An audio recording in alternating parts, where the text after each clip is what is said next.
Very good morning to all of you. I hope you all very well. So today we are going to discuss about trigonometry. आज के session में हम बात करेंगे trigonometry के introduction के बारे में। तो यहाँ पर हम लोग देखेंगे कि जो जैक बोर्ड है,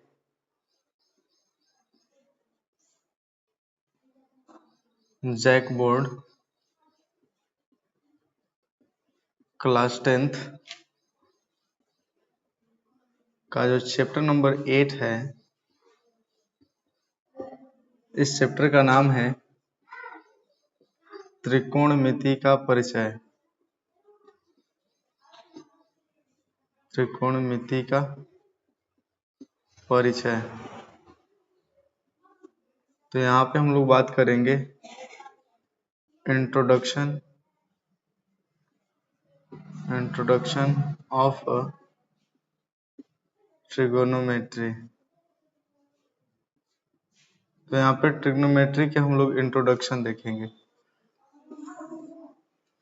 फर्स्ट ऑफ ऑल हम यहाँ पे बात करेंगे कि त्रिकोणमिति क्या होता है।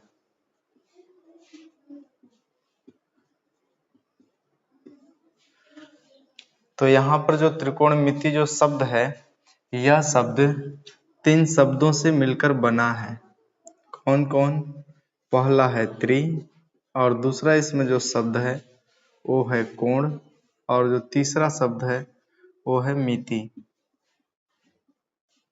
यहाँ पर त्रि का अर्थ 3 है, और कोण तो खैर कोण है, लेकिन मिति का अर्थ है माप।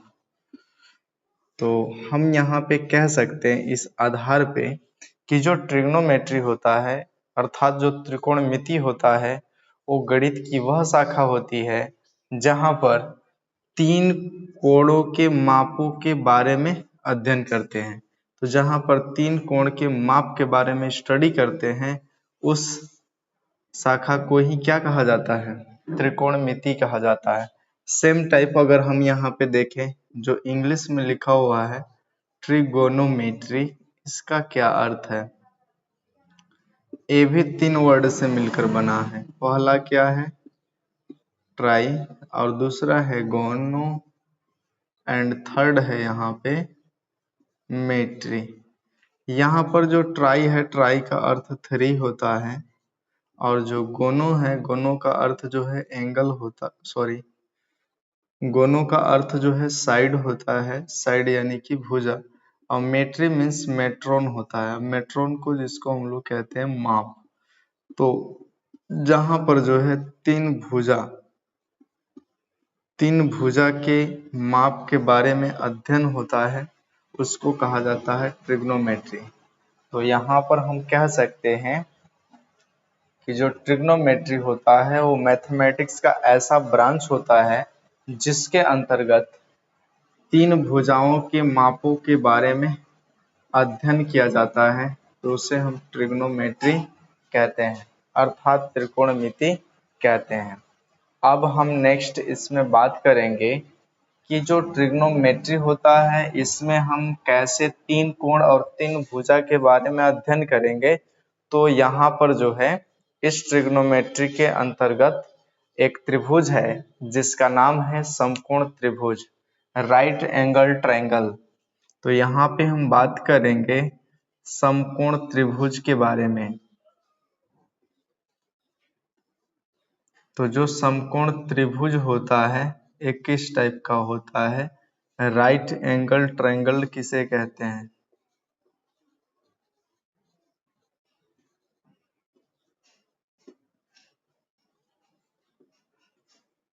ऐसा त्रिभुज जिसमें कम से कम एक कोण कितने डिग्री का हो? 90 डिग्री का हो। एक कोण कितने डिग्री का हो? 90 डिग्री का हो, उसे समकोण त्रिभुज कहते हैं। इस टाइप से जो हमारे पास बने हुए हैं त्रिभुज, इन दोनों त्रिभुज को क्या कहा जाएगा? समकोण त्रिभुज कहा जाएगा। क्योंकि यहाँ पे A है, B एंड इसको हमने C कहा। यहाँ पर जो एंगल B है वह एंगल 90 डिग्री का है। इसमें भी अगर हम देखें तो A, B एंड C, इसमें भी जो कोण B है वो हमारा 90 डिग्री का है। तो ऐसा कोई भी त्रिभुज जिस त्रिभुज का कम से कम एक कोण 90 अंश का होता है, उसे जो है समकोण त्रिभुज कहा जाता है। यहाँ पर देखेंगे समकोण त्रिभुज से रिलेटेड पाइथागोरस थ्योरम। तो एक जो है पाइथागोरस नाम करके एक वैज्ञानिक हैं, उन्होंने राइट एंगल ट्रायंगल में एक अपना जो है थ्योरम दिया, और वह थ्योरम ये था कि अगर हमारे पास कोई भी समकोण त्रिभुज हो तो इस समकोण त्रिभुज में जो सबसे बड़ी भुजा होती है जिसे कर्ण कहा जाता है, उसका जो स्क्वायर होता है वो शेष दोनों भुजा के स्क्वायर के बराबर होता है। यानी कर्ण का जो स्क्वायर होता है वो आधार के स्क्वायर और लंब के स्क्वायर के योगफल होता है। यहाँ पर हम देखेंगे, अगर हमारे पास मान करके चलिए कि जो राइट एंगल ट्रायंगल है इसमें 90 डिग्री बी पे बना हुआ है, और यदि हम थीटा एंगल सी पे बात करें तो अगर सी पे थीटा एंगल बना हुआ है तो इसके सामने वाला हमारा लंब होगा। लेकिन अगर हमारे पास यहाँ बी का जो वैल्यू है एंगल बी का वो 90 डिग्री है, एंड यहाँ पे हम एंगल ए पे यदि हम थीटा एंगल बनाते हैं तो इस केस में हमारे पास जो लंब होगा वो होगा बी से, और जो आपके पास ए बी है वो आपका क्या हो जाएगा, आधार हो जाएगा, और जो बड़ी भुजा है वो आपका कर्ण हो जाएगा। तो यहाँ पर हम देखेंगे कि जो 90 डिग्री के सामने वाली भुजा होती है उसे कर्ण कहा जाता है, और जो थीटा के सामने वाली भुजा होती है उसे लंब कहा जाता है, और जो शेष भुजा बचती है उसे कहा जाता है आधार।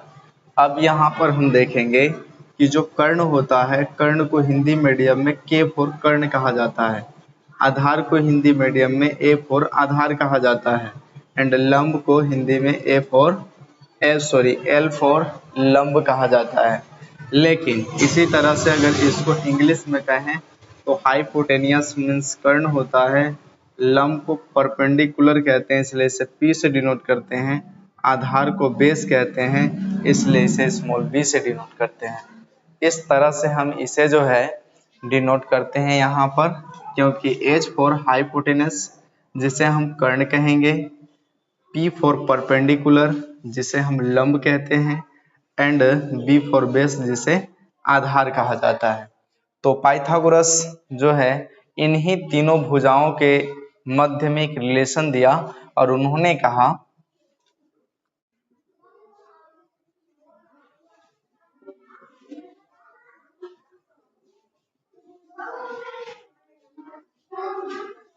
उन्होंने ये कहा कि जो समकोण त्रिभुज होता है, समकोण त्रिभुज में जो कर्ण होती है यानी कि जो सबसे बड़ी भुजा होती है उसका जो स्क्वायर होता है वो बाकी के शेष दो भुजा लंब के स्क्वायर और आधार के स्क्वायर के योगफल होता है।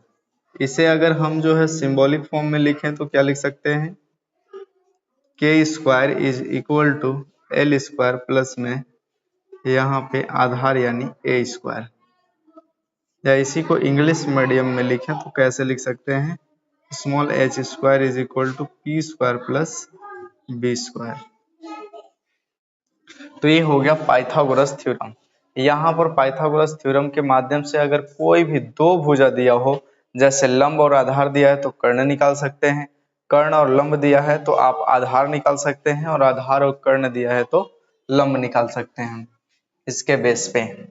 तो यहाँ पर हम एक एग्जाम्पल करते हैं।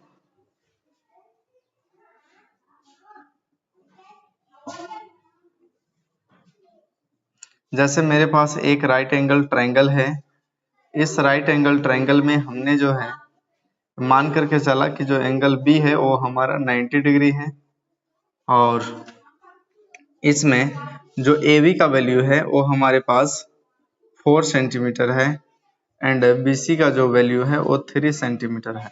मेरे पास ए सी नहीं दिया हुआ है यानी कि कर्ण नहीं दिया हुआ है, तो हमें इस केस में कर्ण का वैल्यू कैलकुलेट करना है।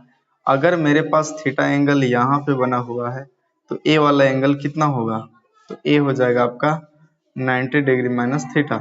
तो यहाँ पर देखिए थीटा एंगल के सामने वाली भुजा ए तो आपका हो गया लंब, और यहाँ पर 90 डिग्री के सामने वाला क्या हो गया, कर्ण, और यहाँ पर जो है जो आपके पास 90 माइनस थीटा है उसके सामने वाली जो बच गई है भुजा उसको हम लोग क्या कहते हैं, आधार कहते हैं। तो यहाँ पर हमें जो है दो चीज पता चल गया कि जो लंब दिया हुआ है वो कितना है 4 सेंटीमीटर एंड जो आधार दिया हुआ है वो है 3 सेंटीमीटर। इसलिए हम यहाँ पर लिखेंगे पाइथागोरस प्रमेय। पाइथागोरस प्रमेय से, तो पाइथागोरस प्रमेय जब हम अप्लाई करेंगे तो क्या होगा, K square is equal to A square plus L square. अब यहाँ से वैल्यू को पुट करेंगे तो K square is equal to A का वैल्यू कितना है 3 सेंटीमीटर, तो 3 का स्क्वायर प्लस लंब यानी कि 4 का स्क्वायर। तो यहाँ पे जब 3 का स्क्वायर करेंगे तो मुझे मिलेगा 9 प्लस 4 का करेंगे तो इसका मिल जाएगा 16। के स्क्वायर का जो वैल्यू आया वो 9 प्लस 16 आ गया। इसे जब और सिंपलीफाई करेंगे तो यहाँ पे आ जाएगा K square is equal to 25 and K का जब मान निकालेंगे तो अंडर रूट में आ जाएगा 25 और इस 25 का जो अंडर रूट होता है वो होता है 5, यानी कि आपके पास जो कर्ण निकल कर आया वो कितना आ गया 5 सेंटीमीटर। तो यहाँ पे हमें कर्ण पता चल गया। इसी तरह से अगर मान के चलिए कि कर्ण दिया होता, आधार दिया होता तो आप लंब कैलकुलेट कर लेते, और अगर जो है लंब और कर्ण दिया रहता तो आप आधार कैलकुलेट कर लेते। तो इस टाइप से हम लोग जो है ये निकालते हैं समकोण त्रिभुज में। नेक्स्ट बात करेंगे ट्रिग्नोमेट्रिक रेशियोज के बारे में कि त्रिकोणमितीय अनुपात क्या होते हैं। जैसे हमारे पास राइट एंगल ट्रायंगल जो है,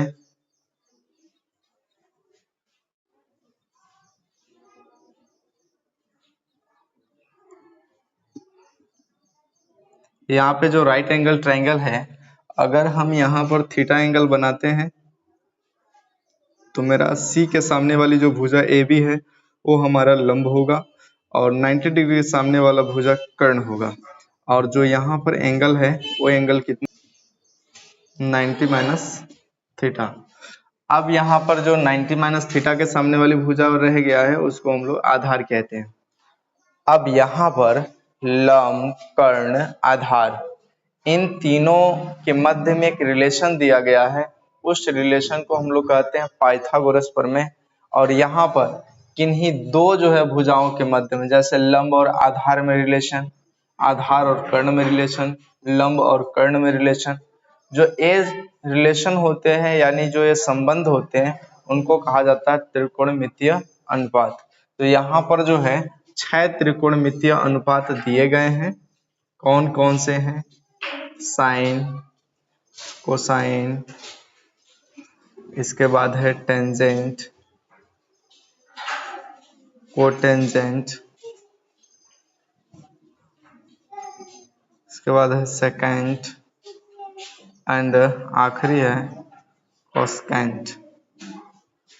यहाँ पर जो साइन है, साइन को तो साइन ही कहा जाता है, लेकिन कोसाइन को शॉर्ट में कॉस लिखा जाता है एंड टेंजेंट को क्या लिखा जाता है टेन, और कोटेंजेंट को कॉट लिखा जाता है एंड सेकेंड को सेक लिखा जाता है एंड कोसेकेंट को लिखा जाता है कॉसेक। तो यहाँ पर जो है 6 ट्रिग्नोमेट्रिक रेशियोज आपको पता चल गए, sine, cosine, tangent, cotangent, secant and cosecant. यहाँ पर इनका जो संक्षिप्त रूप होता है, साइन का साइन होता है, कोसाइन का कॉस होता है, टेंजेंट का टेन होता है, कोटेंजेंट का कॉट होता है, सेकेंट का सेक होता है एंड कोसेकेंट का कॉसेक होता है। तो इसे हम जो है संक्षिप्त रूप में ही लिख करके आगे चलेंगे, इसलिए यहाँ पर इसका जो है विस्तृत फॉर्म यूज नहीं किया जाता है। यूज क्या किया जाता है, इसका जो है शॉर्ट फॉर्म यूज किया जाता है, जो कि यहाँ पर ऐसे दिया हुआ है। ठीक है, तो अब आगे हम लोग बात करेंगे कि इन ट्रिग्नोमेट्रिक रेशियोज को कैसे कैसे रिप्रेजेंट करेंगे। तो यहाँ पर जो है सबसे पहले जो साइन हुआ, अगर हम थीटा एंगल यहाँ पे बनाए हुए हैं, अगर हम ये साइन थीटा ले रहे हैं तो हमारे पास साइन थीटा का जो वैल्यू होगा वो होगा लंब बटे कर्ण, लंब बटे कर्ण, यानी कि लंब अपॉन कर्ण को ही क्या कहा जाता है, साइन थीटा कहा जाता है। इंग्लिश मीडियम में लिखें तो P/2 एच लिख सकते हैं। इसी तरह से अगर नेक्स्ट बात करें कॉस थीटा का, तो ये होता है आधार बटे कर्ण। तो यहाँ पे हमने लिख दिया आधार बटे कर्ण। आधार को बेस कहा जाता है और कर्ण को एच, तो बी बाई एच। और नेक्स्ट क्या है टेन थीटा। टेन थीटा में होता है लंब बटे आधार, तो इसको बोल सकते हैं कि लंब अपॉन यहाँ पे आधार। लंब अपॉन आधार को इंग्लिश मीडियम में कह सकते हैं परपेंडिकुलर अपॉन बेस। इसी तरह से जो कॉट होता है आपका आधार बटे लंब, इसको बोला जाता है आधार बटे लंब। अगर इंग्लिश मीडियम में लिखें तो बेस अपॉन परपेंडिकुलर। नेक्स्ट है सेक थीटा, इसको बोलते हैं कर्ण अपॉन आधार। क्या बोला जाता है इसे? कर्ण अपॉन आधार। अगर इसको इंग्लिश में बोलें तो हाइपोटेनियस अपॉन बेस। और नेक्स्ट क्या है कॉसेक थीटा, ये होता है कर्ण बटे परपेंडिकुलर अर्थात लंब। तो यहाँ पे हो गया कर्ण बटा लंब।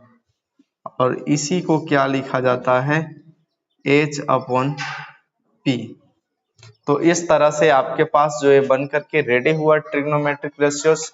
साइन थीटा जो होता है वो होता है लंब बटा कर्ण, कॉस थीटा आधार बटे कर्ण, टेन थीटा लंब बटे आधार, कॉट थीटा आधार बटे लंब, एंड सेक थीटा कर्ण बटे आधार, एंड कॉसेक थीटा कर्ण अपॉन लंब। ये होता है। अगर इस चीज को याद करना है और आप उसे याद नहीं कर पा रहे हैं तो उसके लिए एक जो है याद करने का तरीका है। वो तरीका क्या है? तो तरीका है आपके पास लाल बटे कक्का, लाल अपॉन कक्का। यहाँ पे जो लंब अपॉन कर्ण है वो है आपका साइन थीटा, एंड जो यहाँ पर है आधार बटे कर्ण वो है आपका कॉस थीटा, एंड जो यहाँ पे आपको दिखाई दे रहा है लंब बटे आधार वो है आपका टेन थीटा। तो यहाँ पर आप लोगों ने क्या देखा कि लंब बटे कर्ण साइन थीटा, आधार बटे कर्ण कॉस थीटा, एंड लंब बटे आधार टेन थीटा। इसी तरह से अगर हम ऐसे कर दें कि यहाँ पे कर्ण बटे लंब, तो आपको मिल जाएगा कॉसेक थीटा, एंड इसे कर दें कर्ण बटे आधार तो मिल जाएगा सेक थीटा, एंड आधार बटे लंब कर दें तो इसको कहेंगे कॉट थीटा। तो इस तरह से हमारे पास लाल बटे कक्का के माध्यम से भी हम याद कर सकते हैं कि जो साइन थीटा होता है वो लंब बटा कर्ण होता है, और जो कॉस थीटा होता है वो आधार बटे कर्ण, एंड जो टेन थीटा होता है वो लंब अपॉन में आधार होता है। इसी तरह से अगर हम कॉसेक थीटा की बात करें तो होता है कर्ण बटे लंब कॉसेक थीटा, और कर्ण बटे आधार सेक थीटा, एंड आधार बटे लंब हमारा कहलाता है कॉट थीटा। इसके बेस पर हम लिख सकते हैं यहाँ पे फार्मूले। क्या लिख सकते हैं इसके आधार पे फार्मूला को, कि जो साइन थीटा होता है वो हमारा होता है 1 upon cosec theta, 1 upon cosec theta. और यहाँ से अगर हम कॉसेक थीटा की बात करें तो होता है 1 अपॉन साइन थीटा, और इसको यहाँ क्रॉस करा दें तो आ जाएगा cosec theta into sine theta is equal to 1। इसी टाइप से फिर हम लिख सकते हैं कि जो कॉस थीटा होता है वो 1 अपॉन सेक थीटा होता है। सेक थीटा को यहाँ कर दे, इसको यहाँ रिप्लेस कर दें तो ये हो जाएगा sec theta is equal to 1 upon cos theta. और सेम टाइप अगर हम यहाँ पर दोनों का क्या करा दें क्रॉस करा दें तो आ जाएगा cos theta into sec theta is equal to 1। इस तरह से हमें जो है मिलेगा। अब इसी टाइप से हम सेम तरह का बात करेंगे किसमें, टेन और कॉट में भी। तो जो टेन आपके पास होता है टेन थीटा वो होता है 1 अपॉन कॉट थीटा। ये क्या होता है tan theta is equal to 1 upon cot theta. Cot को यहाँ पर रिप्लेस कर दें तो क्या मिलेगा cot theta is equal to 1 upon tan theta. इन दोनों का क्रॉस करा दें तो हो जाएगा यहाँ पे tan theta into cot theta is equal to 1। तो इस तरह से हमें जो है ध्यान में रखना है कि जो साइन थीटा होता है वो 1 अपॉन कॉसेक थीटा होता है, और जो कॉस थीटा होता है 1 अपॉन सेक थीटा होता है, एंड जो हमारा टेन थीटा होता है वो 1 अपॉन कॉट थीटा होता है। ऐसे क्यों होता है इसको हम यहाँ से देख सकते हैं। कैसे देख सकते हैं?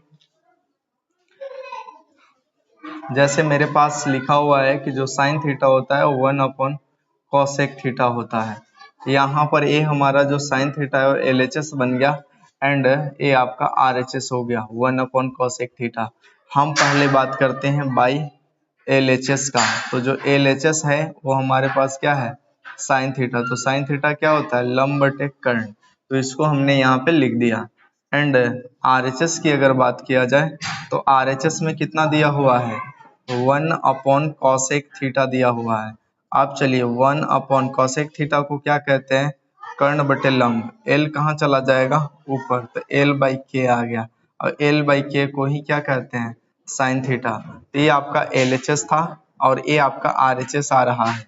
तो हम फाइनली इसी चीज को कह सकते हैं कि जब हमारे पास L/K आ रहा है और यहाँ भी L/K आ रहा है, ये LHS को हल किए थे और यहाँ पर ये RHS का वैल्यू आ रहा है, दैट मीन्स हम कह सकते हैं कि हमारा जो साइन थीटा है ना वो 1 कोसेक थीटा के इक्वल होगा। सेम टाइप आप ऐसे ही जो है कॉस थीटा और सेक थीटा में करेंगे और टेन थीटा और फिर जो है कॉट थीटा में करेंगे। तो इस तरह से आपका जो है यहाँ पर जो cos theta is equal to 1 sec theta होता है एंड जो tan theta is equal to 1 cot theta होता है। ये आपका होमवर्क है, आप इसे प्रूव खुद से करेंगे। So thanks for watching this video.